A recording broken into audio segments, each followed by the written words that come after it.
It was almost midnight when Maya found herself standing at the edge of the bridge, not because she wanted to jump, but because she didn't know where else to go.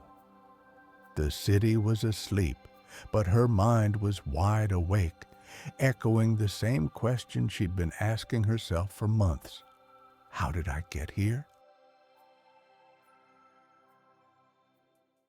Maya had always been the one everyone depended on, the responsible daughter, the loyal friend, the perfect employee. She carried everyone's weight on her shoulders, always saying, "I'm fine," even when she wasn't. But slowly, her life had started to feel like a cage. She was surrounded by people, yet terrifyingly alone. When she tried to speak up, they told her she was overthinking. When she asked for help, they reminded her of all the times she didn't need it. So, she smiled and kept drowning in silence.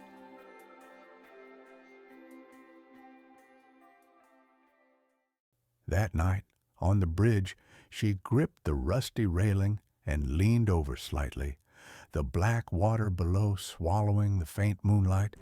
The air smelled of iron and damp concrete.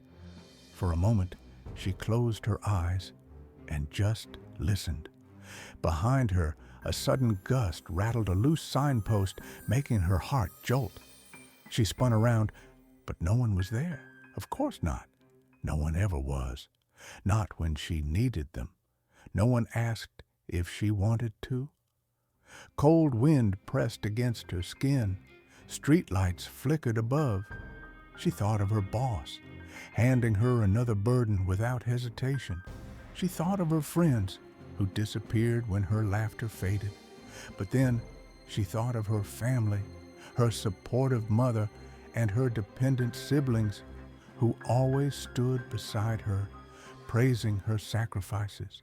She asked from herself, what if she did not appear to office tomorrow? The answer was, she will be replaced by someone else. Then she asked, what if she left her friend's circle? The answer was, it didn't matter at all, nor to her, neither to them.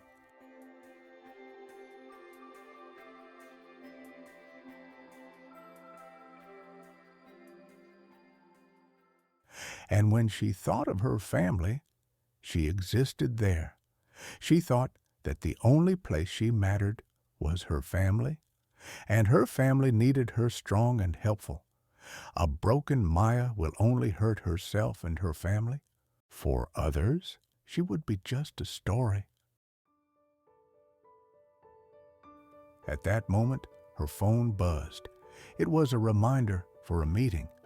Her lips twisted into a broken smile, as if she had reached a decision. A silence followed, and it was deafening. But hidden inside that silence was something else. A voice, not from outside, from deep within. They're not coming? The words hit harder than the icy air, and that's okay. Maya sat on the edge of the bridge, knees pulled to her chest, tears mixing with the wind, not from sadness, but from the release of finally facing the truth. Her well-being didn't matter to the world the way it should, but it had to matter to her. The next morning, she quit the job that drained her, blocked the numbers that only dialed when they needed something, and for the first time, she booked a therapy session, not to be fixed, but to be heard. She started reading again, jogging again, laughing again, and prioritizing herself and her family. She began getting out of her comfort zone and building on her skills. It wasn't magic. Healing wasn't instant. It clawed at her some nights. Doubt crept in like a shadow.